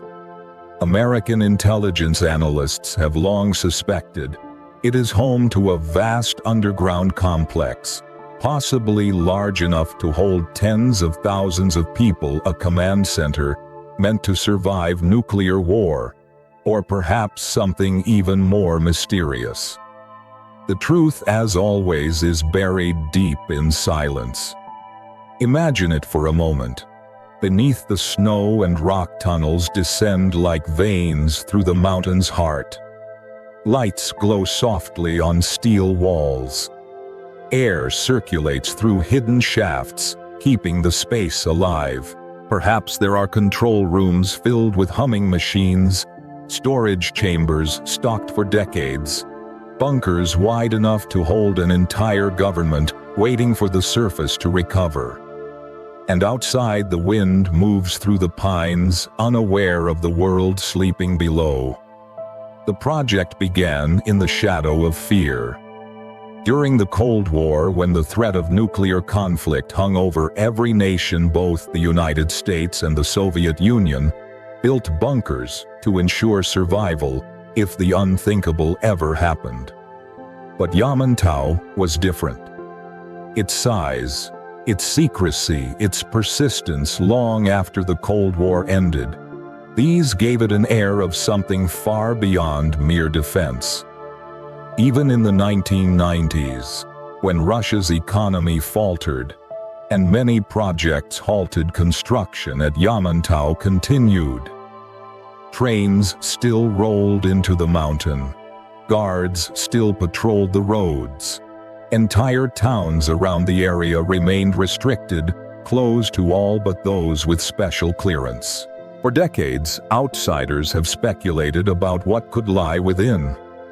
Some believe it is a continuity of government site, designed to house Russia's leaders in case of global catastrophe.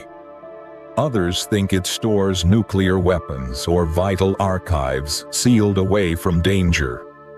The most imaginative theories go further still, claiming it hides experimental research or technologies unknown to the world above.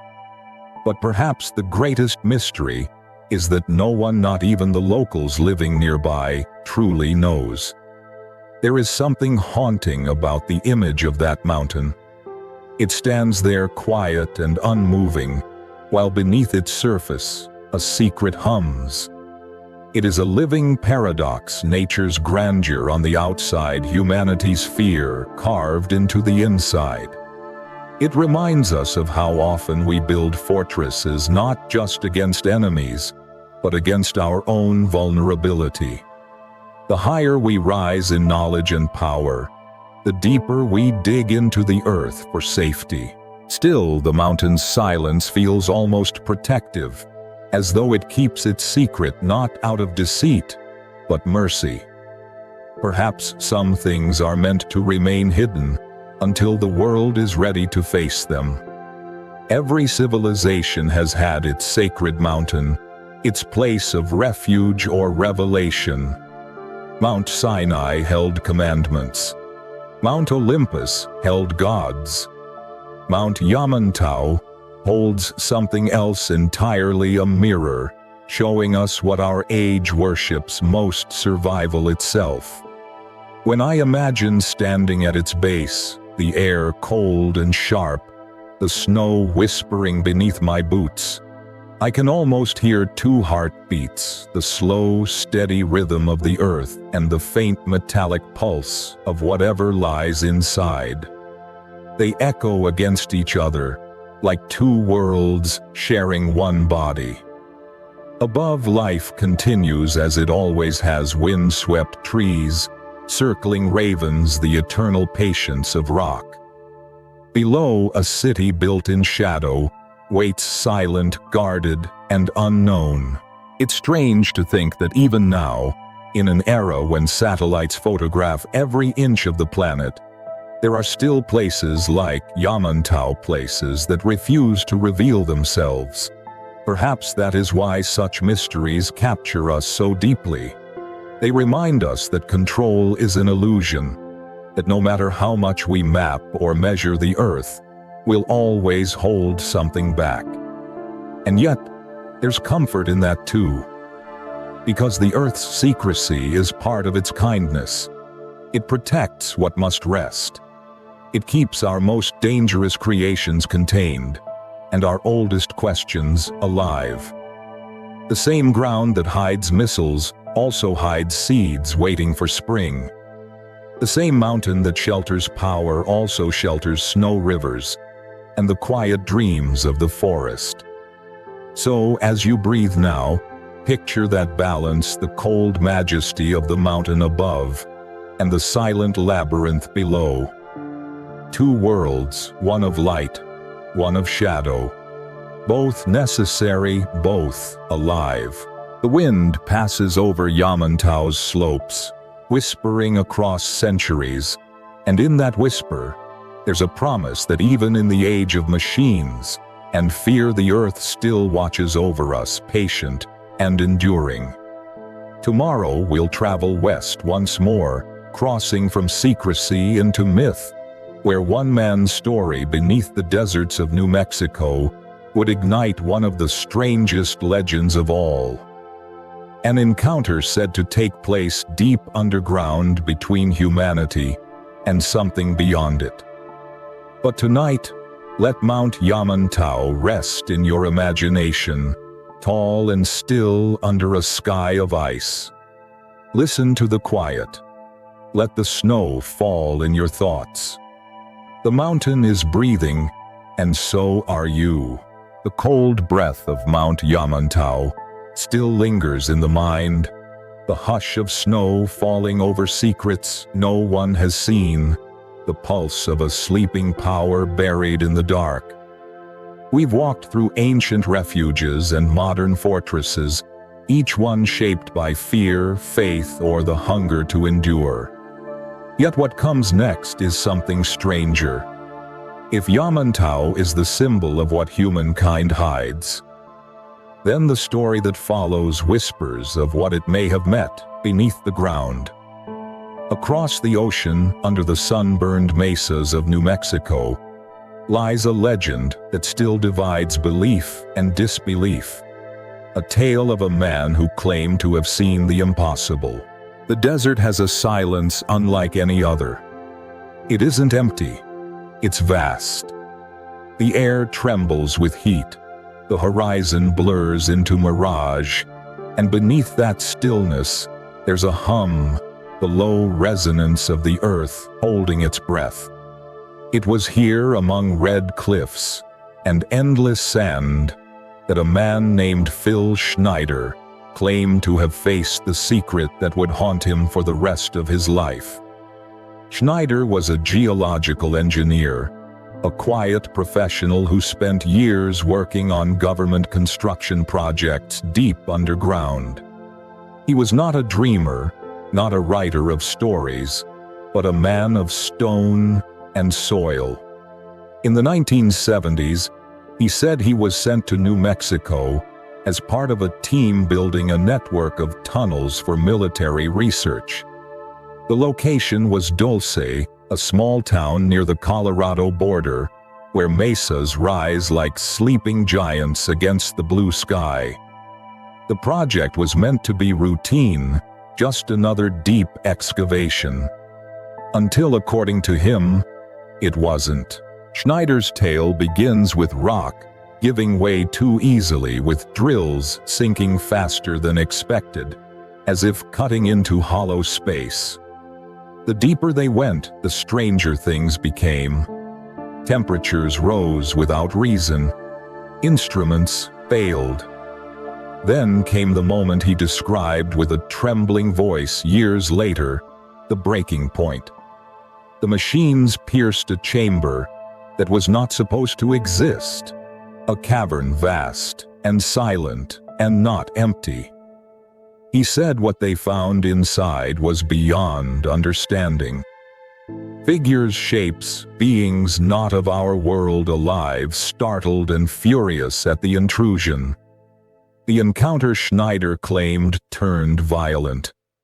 He spoke of weapons that didn't fire bullets, but bursts of energy, of soldiers who fell instantly, and of himself burned by something he could never fully explain.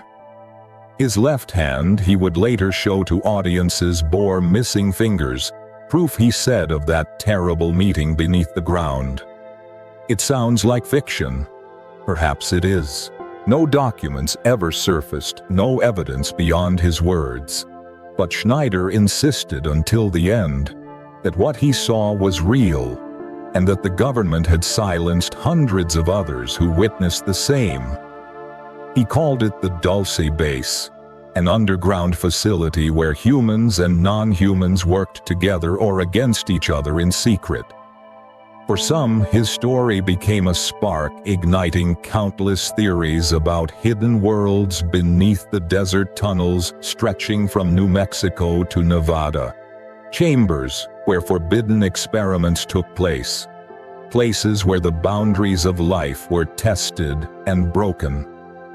For others, it was tragedy. A man consumed by the weight of something he could not prove and could not forget.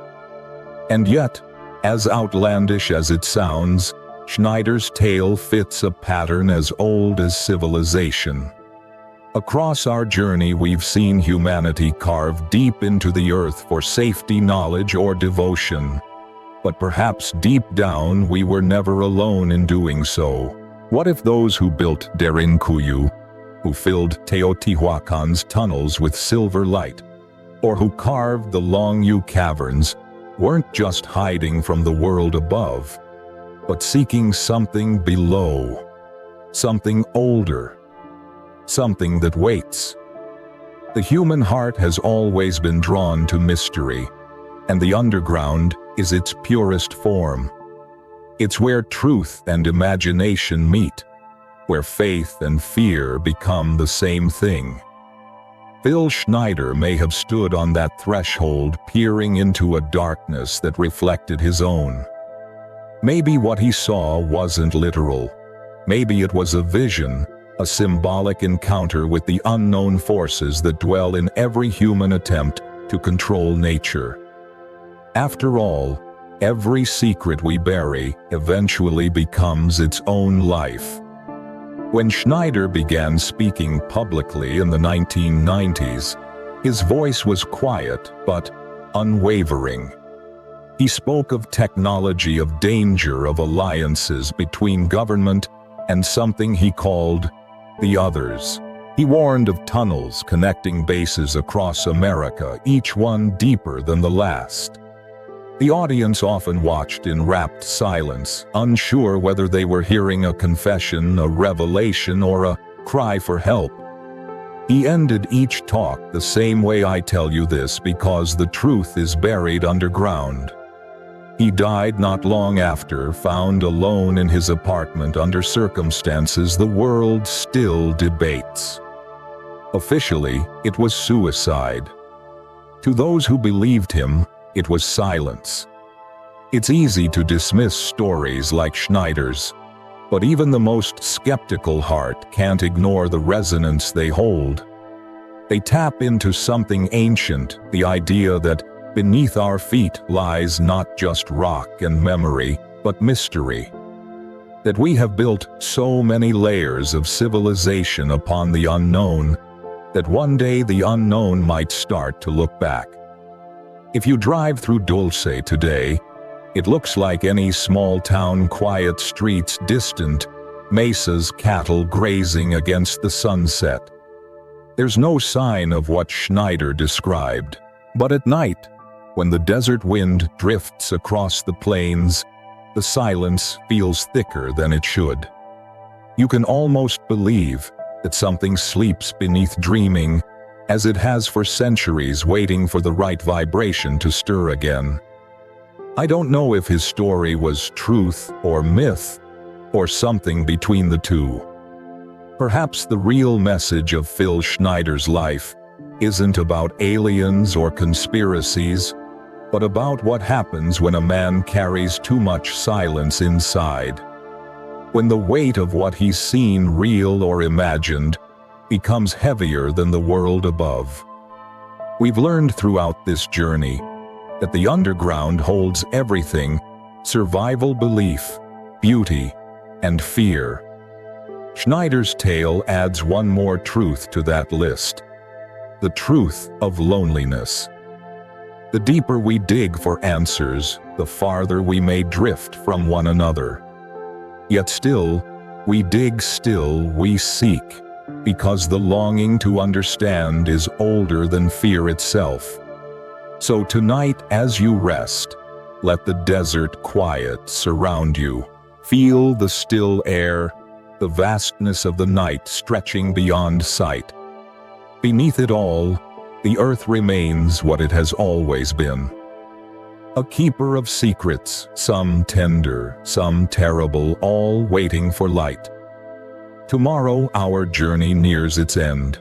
We will rise once more to the surface and look back across all we've uncovered. The cities, the tunnels, the myths, and ask what these hidden worlds truly say about us. But for now, close your eyes. The desert is breathing. The stars shimmer above the mesas, and somewhere deep below, the story of the earth continues humming softly in the dark. The desert fades behind us now, its red cliffs glowing softly in the memory of moonlight. Phil Schneider's story lingers like a faint echo, half warning, half lament. Whether what he saw beneath Dulce was real or not, his words became part of a much older chorus, the song of humanity's obsession with what lies below. From ancient tunnels carved by faith to the modern caverns of secrecy and fear, our journey has circled the same truth again and again.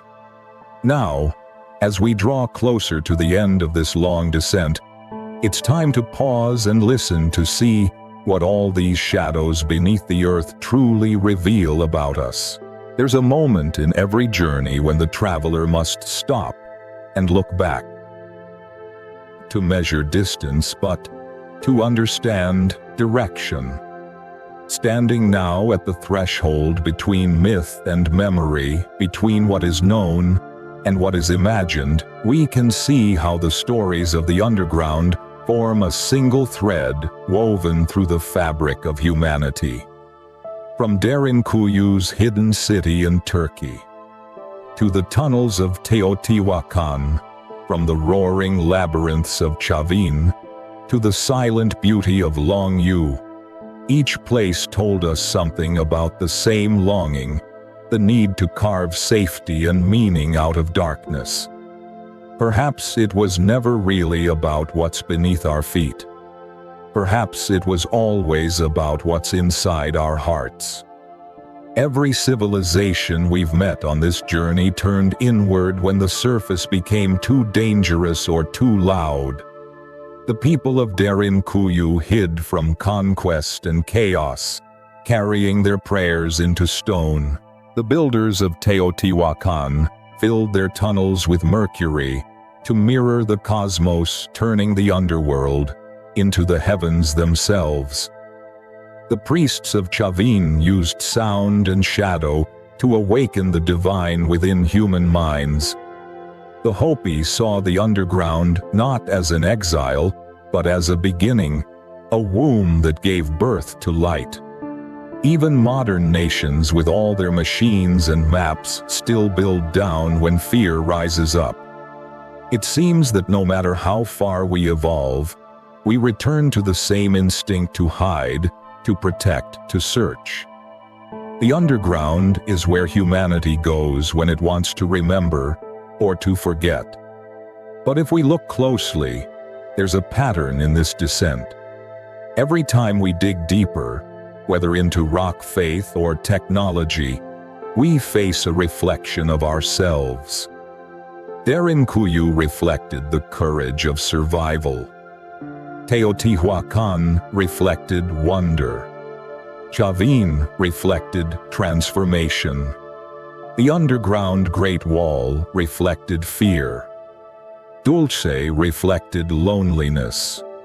Each layer of earth, each hidden world, is a mirror, and the deeper we go, the clearer the reflection becomes.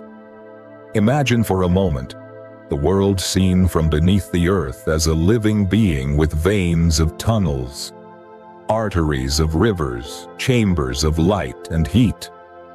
It has witnessed everything: our wars, our prayers, our progress. It carries our footsteps and our faults alike. And still it shelters us. There is a strange forgiveness in that. The earth absorbs everything we hide, yet it never rejects us.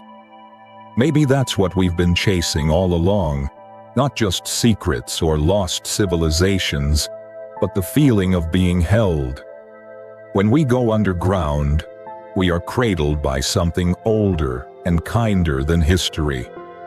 We are surrounded by the weight of the world, and in that weight, there is peace. Still, every peace comes with its cost. The farther we descend, the more we risk losing sight of the sky. The same earth that protects can also isolate. Beneath the ground, it's easy to mistake silence for safety, secrecy for wisdom. The ancients knew this. That's why their stories always end with a return to the surface with emergence. After the floods, after the rituals, after the fear, the people come back to light. Because what is hidden must one day rise. Perhaps that's the greatest truth the underground has to teach us, that descent is only half the story. The rest is ascent, the courage to climb out again. Humanity has always needed both. We need the shadow to learn humility, and the light to remember hope. We need the underground to remind us that even the deepest darkness can be sacred if it leads us home. When we listen to the whispers of the earth, we are hearing echoes of ourselves. The sigh of wind through caves, the drip of ancient water, the vibration of buried stone. They sound like the human heartbeat slowed by time. Beneath every myth and mystery lies the same rhythm, the same longing to understand what we are part of. It's easy in the modern world to believe that we've outgrown these stories, that satellites have erased mystery, that technology has illuminated every dark corner. But no matter how many maps we draw, we can never chart the depths of the human soul. There will always be something untouchable hidden beneath reason, a place where faith and imagination meet. The underground is not just beneath us. It is within us. Every secret city, every sealed chamber, every forgotten tunnel is a metaphor for our own depths. When we stand in the ruins of Teotihuacan, we're looking into the architecture of our dreams. When we hear of Yamantau or Dulce, we're hearing about the fears that still sleep in our collective heart. And when we read about Tranquil's people lighting candles in the dark, we recognize ourselves small, fragile, but endlessly resilient. There is comfort in that reflection, because even as we hide, we also create. Even as we fear, we also imagine. And imagination, more than anything, is the light that keeps the underground from becoming empty. It's what transforms a cave into a temple, a bunker into a sanctuary, a myth into a promise. So as we near the end of this journey, let us honor the paradox that has followed us from the first page, that darkness and light do not oppose each other. They complete each other. Without the underground, we would never understand the sky. Without silence, we would never appreciate the sound of a voice. Without the fear of being lost, we would never learn the joy of being found. When you think of the underground, now don't imagine just stone and shadow. Imagine the pulse of the earth beneath you, steady and strong. Imagine every secret it keeps, every prayer it holds, every dream it shelters.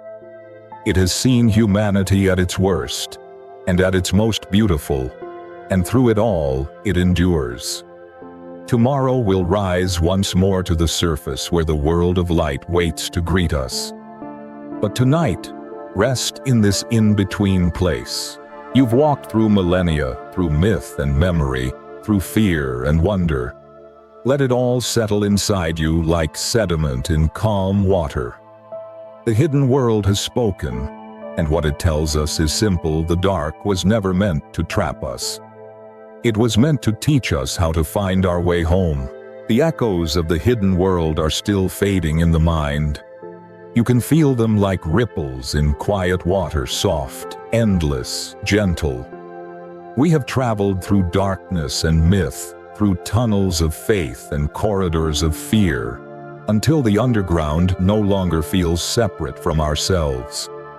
It has become a mirror reflecting what humanity has always been: a creature of light searching for meaning in the dark. But as we begin to rise once more toward the surface, something beautiful awaits. It is the realization that the earth itself is not just a hiding place, it is alive. Every stone, every root, every drop of water carries memory. Tonight we listen not to the secrets we buried, but to the planet that has carried them all. If you press your ear to the ground and stay very still, you might hear it, a hum that never stops. It is the sound of the planet breathing the vibration of rivers beneath the crust of molten rock, shifting far below, of roots stretching silently through soil.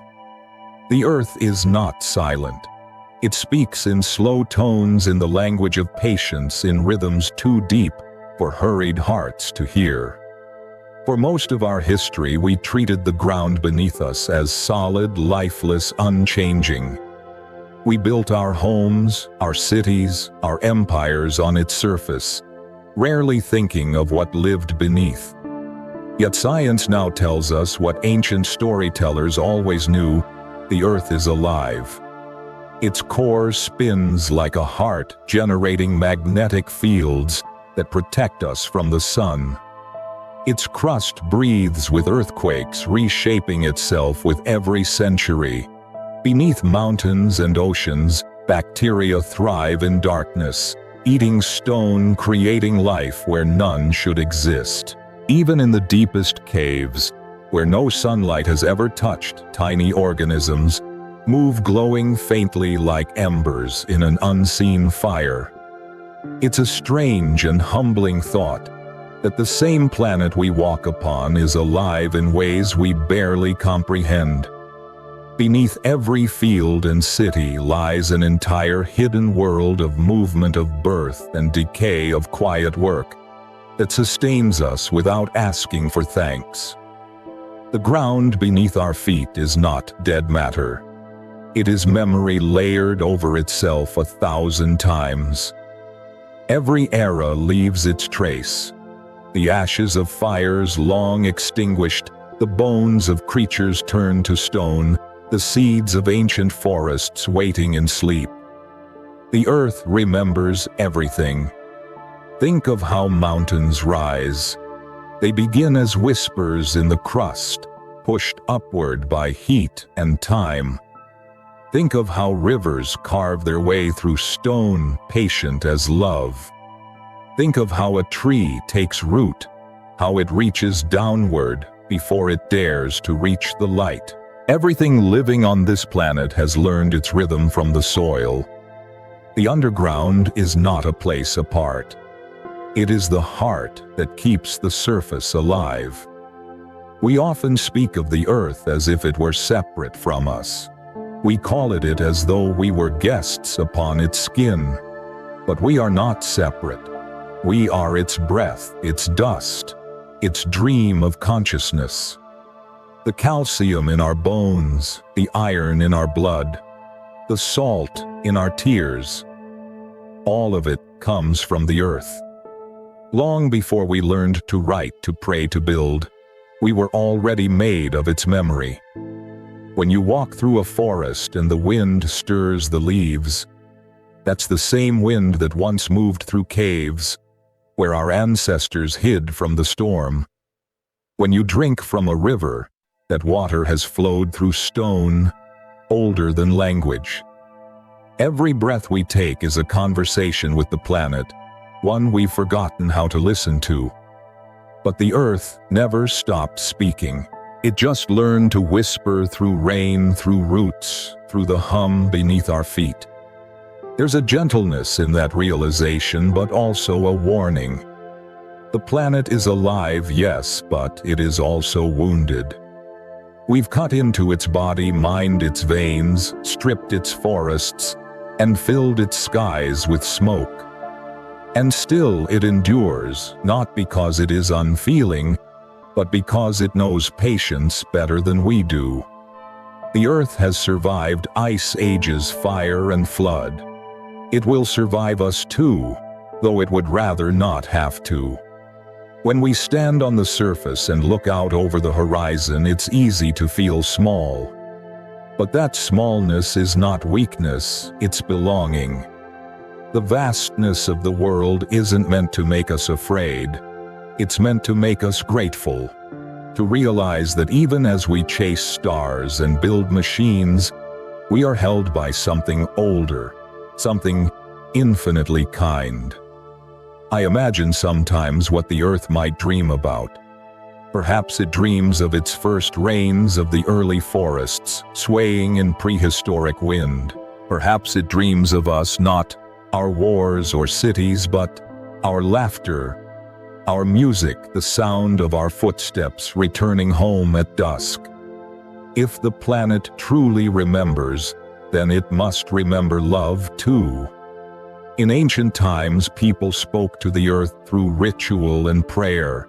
They offered songs, food, or fire to thank it for its gifts.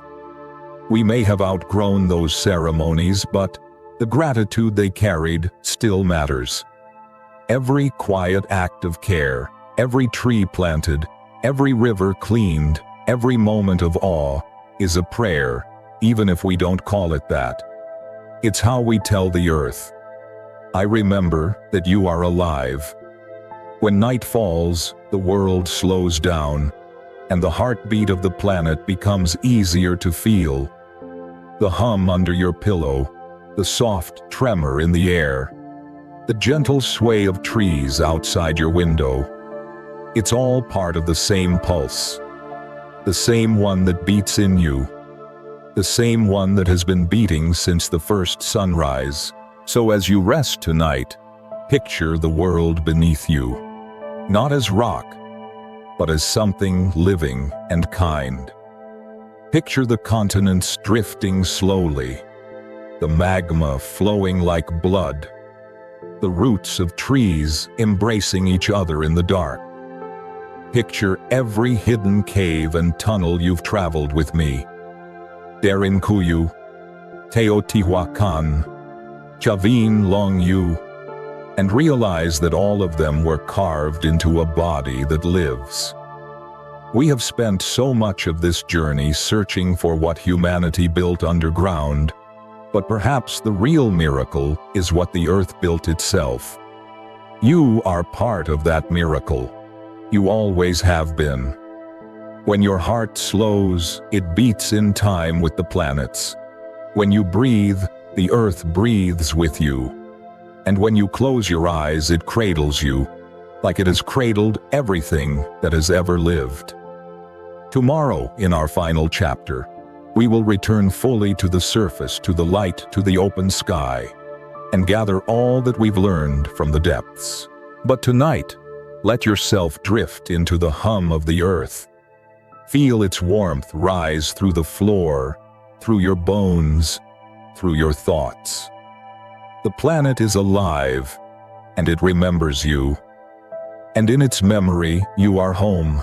The heartbeat of the earth still echoes softly beneath everything, a low, eternal rhythm that seems to pulse in time with your own.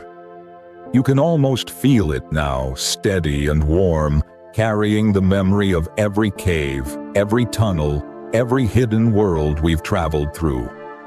From Darinkuyu's ancient silence to Teotihuacan's silver light, from the roaring chambers of Chavin to the humming depths of Mammoth Cave, we have wandered through darkness only to discover something luminous at its core. And as we reach the end of this journey, we emerge into the open sky once more. The underground has spoken, and what it tells us is not about fear or secrecy, but about the quiet strength of life that endures beneath all things. Morning breaks gently. The first light spills over the horizon like water washing away the long night of tunnels and stone. You step out into it slowly, feeling the warmth on your face, the soil under your feet. The surface world greets you not with noise, but with a hush, a kind of reverence, as if it knows what you've seen below. The wind moves through the trees in soft waves. Birds begin their songs. For a moment, everything feels connected. The roots in the ground, the clouds drifting above, and you standing between them, carrying the memory of the hidden world inside. It's strange, isn't it? We spent so much of our journey chasing what was buried, forgotten cities, secret chambers, mythic kingdoms, and modern fortresses. And yet in the end, what we uncovered was not mystery but meaning. The underground in all its forms has always been our teacher. It has shown us what it means to endure quietly, to create without praise, to find light in the dark. The people who built Derinkuyu carved their hope into the earth. The priests of Teotihuacan turned their faith into shimmering rivers of mercury. The engineers of the underground Great Wall buried their fears in stone. And even the silence of Mammoth Cave, the breath of Chavin, the whispers of Dulce, all of it reminds us that humanity's truest stories are not written in the sky, but beneath our feet. The earth has been our mirror. Every descent revealed another reflection: survival, wonder, transformation, fear, longing, peace. We dug down for safety and found faith. We dug down for power and found humility. We dug down for answers and found ourselves.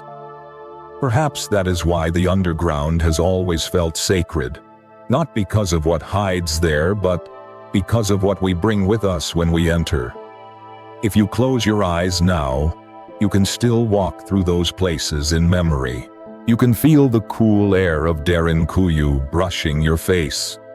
Hear the gentle drip of water echoing through the long U caves, see the silver shimmer beneath Teotihuacan, and smell the damp earth of Mammoth Cave's eternal night. These are not just locations, they are moments of stillness, reminders that every civilization, no matter how grand or fragile, once knelt before the same earth. And beneath it all, the planet keeps its quiet watch. It remembers everything, but it never judges. It holds our cities, our dreams, our mistakes, with the same patience it holds fossils and seeds. The ground beneath you right now has seen empires rise and fall, oceans appear and vanish, mountains grow and crumble. And through it all, it keeps beating softly, endlessly. I sometimes think the reason we are drawn to stories of hidden worlds is because we recognize something of ourselves in them. We too are built in layers, light above, shadow below. We have our own secret tunnels, the corridors of memory, the caverns of grief, the hidden chambers of love. To explore the underground is to walk through the landscape of the soul. It is to accept that light and darkness are not enemies but companions, shaping each other in silence. Maybe that's the real message of all these buried wonders. Not that the earth hides secrets, but that it forgives them. Not that the underground is a place of fear, but of transformation. Every descent is a journey toward understanding, and every return to the surface is a kind of rebirth. Look around you now. The sun is higher, the day fully awake. The world seems ordinary, but it isn't. Beneath every blade of grass lies the memory of all that came before. Beneath every road 1,000 stories sleep. The ground beneath your home once belonged to rivers, forests, and forgotten civilizations. You are walking on history, breathing its dust, carrying its echoes. As you breathe in the morning air, imagine it filling you, not just with oxygen, but with memory, the quiet wisdom of the earth that has watched over us since before time had a name. It whispers that everything buried eventually returns to light, that nothing is truly lost. The underground is proof of that. The people who carved their prayers into stone are gone, yet their hands still speak through the walls they left behind.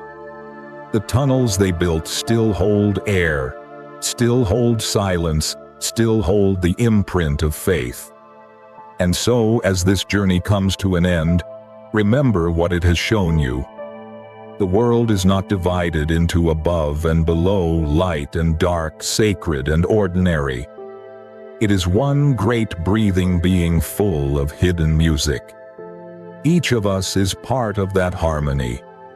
Each of us leaves behind a mark, sometimes on the surface, sometimes in the depths, but always within the same living earth.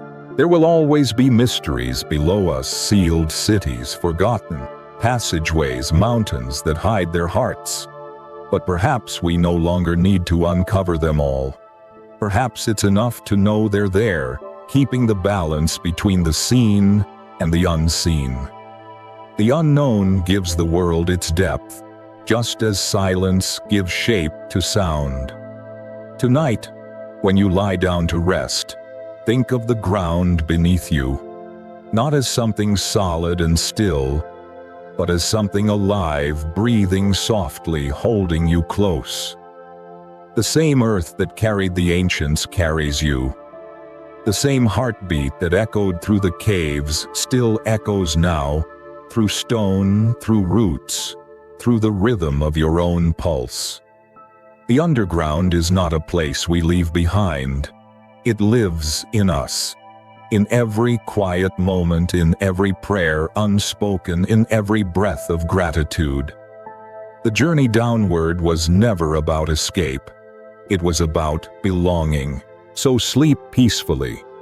Knowing this, you are part of the earth's memory, part of its patience, part of its song. Beneath our feet lies another world, but within our hearts lies the same.